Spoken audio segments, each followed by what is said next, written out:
संगम में महाकुंभ के अवसर पर स्नान भी करेंगे। उनके आने की सूचना प्राप्त हुई है। क्या कुछ कहना चाहेंगे? इस देश का सौभाग्य है, सनातन परंपरा में विश्वास रखने वाले हम सब साधु सन्यासियों का परम सौभाग्य है कि भारत का भाग्य विधाता एक युग पुरुष प्रधानमंत्री के रूप में इस देश को मिला है। और जब से वो इस देश के प्रधानमंत्री बने हैं, भारतीय संस्कृति में, भारतीय दर्शन में, भारतीय परंपरा में एक नया आयाम रोज जोड़ने का काम करते हैं। और आज ये जो तीर्थराज प्रयाग का महाकुंभ, आस्था का कुंभ ऐतिहासिक बना है, दिव्य और भव्य बना है, जिसमें अब तक मैं समझता हूं 38 करोड़ लोग स्नान कर चुके होंगे। इसके पीछे माननीय मोदी जी की सोच है। तो माननीय मोदी जी के नेतृत्व में उनकी आकांक्षाओं के अनुरूप माननीय योगी जी ने जो परिश्रम किया, योगी की पूरी सरकार ने जो परिश्रम किया है, उसके कारण आप देख रहे हैं कि सारे देश से और विदेश से सब जगह से भीड़ दौड़ती चली आ रही है। देश गदगद है, कृतज्ञ है मोदी जी का, योगी जी का। और कल वो तीर्थराज प्रयाग की धरती पर आ रहे हैं, संगम में स्नान करेंगे। उनके स्नान करने से इस कुंभ का और बड़ा महत्व होगा, क्योंकि बड़े बड़े लोग, पैसे वाले भी, फिल्मी जगत के भी, सब आकर के यहाँ स्नान करके संगम के महत्व का वर्णन करते हैं, संगम के महत्व को समझते हैं, उसमें अपने आस्था व्यक्त करते हैं। और माननीय मोदी जी के स्नान करने के बाद वो लोग जो ऊल जलूल बातें करते हैं गंगा जल को लेके, संगम को लेके, कुंभ को लेके, उनके मुंह पर एक बड़ा तमाचा होगा।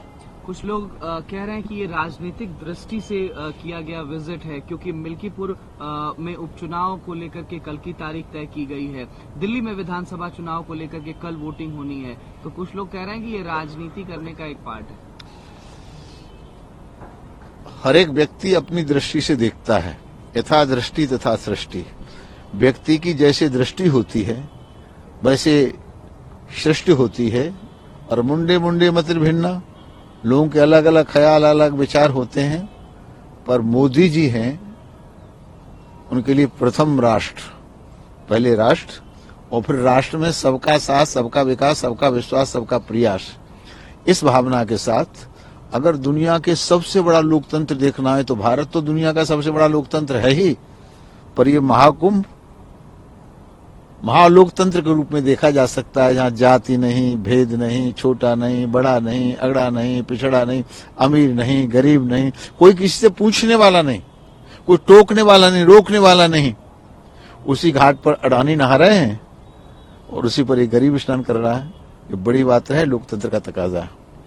महाराज जी, जिस तरीके से स्टैम्पीड हुई, दुखद तमाम लोगों की मौत हुई, अब समाजवादी पार्टी की सांसद और अभिनेत्री जया बच्चन जी का बयान आया। उन्होंने कहा है कि आज के डेट में जो सबसे प्रदूषित पानी है वो त्रिवेणी संगम का है, और वो ऐसा इसलिए है क्योंकि तमाम बॉडीज को बहा दिया गया। उन्होंने कहा कि आंकड़े भी छिपाए जा रहे हैं। That toll. देखिए, मैं लगभग दिसंबर के लास्ट वीक से यहाँ हूँ और जनवरी से तो स्थायी रूप से हूँ। पार्लियामेंट चल रहा है, फिर भी महाकुंभ के महत्व को समझते हुए मैं मोदी जी से और अपने नेताओं से आग्रह निवेदन करके आया हूं कि मैं तो कुंभ में ही रहने वाला हूं, संसद सत्र में भाग नहीं ले पाऊंगा।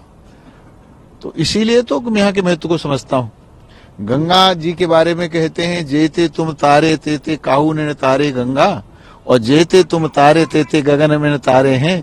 तो जब गंगा का इतना बड़ा महत्व है, जिस गंगा को लाने के लिए भगीरथ के पूरे पीढ़ियों की पीढ़ियों ने तपस्या की, तो गंगा जी धरती पर आई। तो गंगा का जल जल नहीं होता है, अमृत होता है।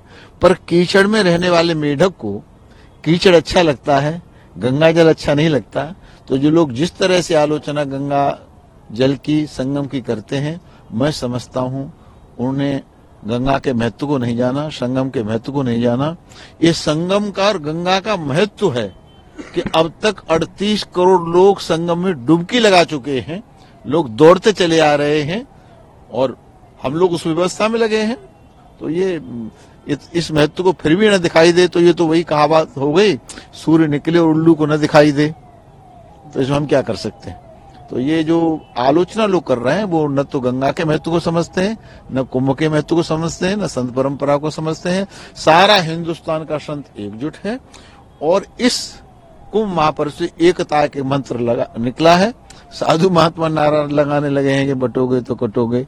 अब ये कोई मोदी जी समझाने तो यहाँ आए नहीं, योगी जी समझाने तो आए नहीं, लेकिन एकता का सूत्र यहाँ से निकल के गया और मोदी जी का जो संकल्प है कि 2047 तक भारत विकसित राष्ट्र होगा, इसमें ये कुंभ अपनी अहम भूमिका निभाएगा। ऐसी ही बात समाजवादी पार्टी मुखिया और उत्तर प्रदेश के पूर्व मुख्यमंत्री अखिलेश यादव जी भी कह रहे हैं। वो कह रहे हैं कि डेथ टोल जो स्टैम्पीड से हुआ उसके आंकड़े छिपाए जा रहे हैं। आपके पास ये सिस्टम है कि आप हर दिन के आंकड़े बता देते हो, हर घंटे के आंकड़े बता देते हो कि आप कितने भक्त, देखिए ये, लेकिन आप डेथ टोल के आंकड़े छिपा रहे। कुंभ बहुत साल दिन से कार्यक्रम चल रहा था और किसी के पास कुछ भी कहने के लिए नहीं था, रत्ती भर भी कुछ कहने के लिए नहीं था। अब मैं खुद नहीं समझ पा रहा हूं, उस रात मैं भी था।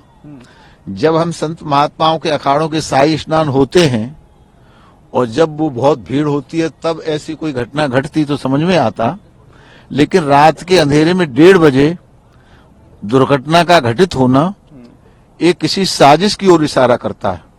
तो सरकार को गहनता से इसमें जांच करनी चाहिए। जब रात का जब सोने का समय है, ब्रह्म मुहूर्त में स्नान होता है, हम साधु महात्मा अखाड़े 4 बजे अपने अखाड़ों से निकल के चलते हैं, तो जब अखाड़े जाते उस समय भगदड़ होती, जब नागा आगे जाते तब भगदड़ होती, समझ में आता। लेकिन रात के 1:30 बजे ये भगदड़ हो रही है, लोग मर रहे हैं, इसके पीछे मेरे दिमाग से निश्चित रूप से कोई साजिश है।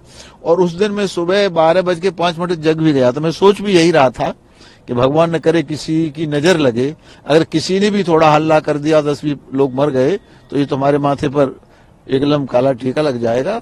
और थोड़ी देर बाद पता चला कि भगदड़ मच गई। तो आप कह रहे हैं कि इसमें कोई साजिश हो सकती है? कोई साजिश से नकारा नहीं जा सकता। ये सरकार की जिम्मेदारी है, जांच एजेंसियों की जिम्मेदारी है कि पता लगाएं आखिरकार रात के 1:30 बजे ये घटना क्यों घटी, जब सोने का समय था। अगर ये 4 बजे घटती समझ में आ जाता, 4:30 घटती समझ में आ जाता, 5 बजे घटती समझ में आ जाता। जब अखाड़े स्नान के लिए जा रहे थे, सारी भीड़ उनके साथ जा रही थी, तब ये घटना घटती तो समझ में आता। लेकिन रात के 1:30 बजे जब सब लोग गहरी नींद में सो रहे थे, तब ये घटना कैसे घटी, ये समझने कम से कम मेरी समझ में नहीं आ पा रहा है। कैसी साजिश हो सकती है? क्या कुछ इसके पीछे हो सकता है? कोई भी 10 आदमी हाय हल्ला करके दौड़ लगा दे, माहौल को बिगाड़ना है तो कुछ भी कर सकते हैं। ऐसा ही क्या हो सकता है मैं नहीं जानता, लेकिन ये तय तो जांच एजेंसियां करेंगी। पर ये स्वाभाविक भागदौड़ नहीं थी। अखिलेश यादव ने ये भी कहा है कि वो इस्तीफा दे देंगे अगर उनकी बात गलत होती है। तो वो कह रहे हैं अत्याधुनिक टेक्नोलॉजीज का इस्तेमाल किया गया है, सीसीटीवी से आप लोग मॉनिटर कर रहे थे, लेकिन कैसे नहीं पता चल पाया कि एक आंकड़े क्या है? अब अखिलेश यादव तो राजनीतिक रोटियां सेक रहे हैं, उनकी जया बच्चन भी रोटियां सेक रही हैं। कम से कम जया बच्चन जी को राजनीतिक ABCD नहीं आती। वो कह रही सारी रात से गंगा में फेंक दी गई, गंगा जल दूषित हो गया। गंगा में एक भी लाश पानी में डाली जाती है, तैर जाती है। हम लोग साधु महात्माओं का जब जल प्रवाह कराया जाता है तो कम से कम 400 कुंटल पत्थर उनके छाती पे रख के तब कराया जाता है ताकि मछलियां खा लें। लेकिन ऐसे ही फेंक दी गई जल्दी जल्दी में, उन्हें एक भी लाश नहीं मिली। तो अनर्गल बात करने के लिए किसी को रोका नहीं जा सकता, पर मुझे लगता है राजनीति करने के लिए उनके पास कुछ नहीं है, तो दिल बहलाने के लिए गालिब ये ख्याल अच्छा है। बहुत बहुत शुक्रिया ANI से बातचीत। चलिए, बहुत बहुत धन्यवाद।